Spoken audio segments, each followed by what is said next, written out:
Hi guys, Big Boss Malayalam season 7 live update ആയിട്ട് എത്തിയിരിക്കുകയാണ് കേട്ടോ. ലൈവിൽ ഫുള്ള് അനീഷ് അനുമോൾ മയമാണ് ഇന്ന് രാവിലെ തൊട്ട് നടക്കുന്നത്. എപ്പം തൊട്ട് അനീഷ് മറ്റേ പ്രണയാഭ്യർത്ഥന അല്ലെങ്കിൽ വിവാഹാഭ്യർത്ഥന നടത്തിയോ അപ്പം തൊട്ട് ക്യാമറ ഫുള്ള് അനീഷിനും അനുമോളിനും നേരെയാണ് തിരിഞ്ഞിരിക്കുന്നത്.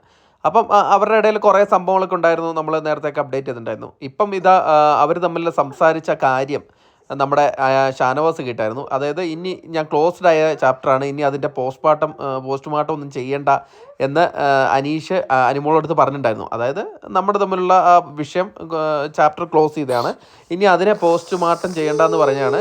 അത് ഷാനവാസ് കേട്ടു. ഷാനവാസ് കേട്ടിട്ട് ആദിലടുത്ത് പോയി ചോദിക്കുകയാണ് എന്താ സംഭവം എന്ന് ചോദിക്കുകയാണ്. അപ്പോഴാണ് അനുമോൾ വരുന്നത്. അപ്പോൾ അനുമോളിൻ്റെ അടുത്ത് ചോദിക്കുമ്പോഴേക്കും അനുമോൾ കാര്യങ്ങളൊക്കെ പറയുന്നുണ്ട്. കാര്യങ്ങൾ പറയുമ്പോഴേക്കും നമ്മുടെ ഷാനവാസ് എന്നാലും എൻ്റെ മിത്രം ഇങ്ങനെ ആയിരുന്നോ എന്ന് ചോദിക്കുകയാണ്. പക്ഷേ ഷാനവാസ് അതൊരു ഫണ്ണായിട്ടാണ് എടുക്കുന്നത്. അപ്പോൾ ഷാനവാസ് ചോദിക്കുന്നുണ്ട് നീയും അങ്ങനത്തെ രീതിയിൽ അപ്രോച്ച് ചെയ്തിട്ടില്ലായിരുന്നോ എന്ന് ചോദിക്കുന്നുണ്ട്.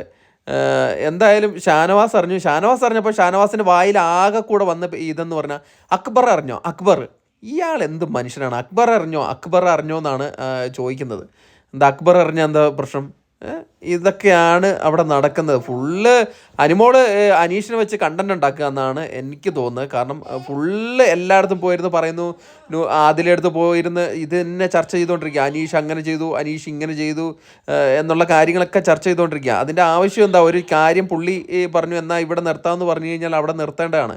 ഇത് ഷാനവാസിൻ്റെ അടുത്ത് പറയുന്നു ഇനി വീട്ടിലറിയാൻ ആരും ഇല്ലയെന്ന് തോന്നുന്നു. എന്തായാലും നമുക്ക് കാത്തിരുന്ന് കാണാം എന്തൊക്കെയാണ് നടക്കാൻ പോകുന്നത്. ലാലേട്ടൻ്റെ എപ്പിസോഡിൽ വന്നിട്ട് ലാലേട്ടൻ എന്താ പറയാൻ പോകുന്നത് എന്നൊക്കെ നമുക്ക് നോക്കാം.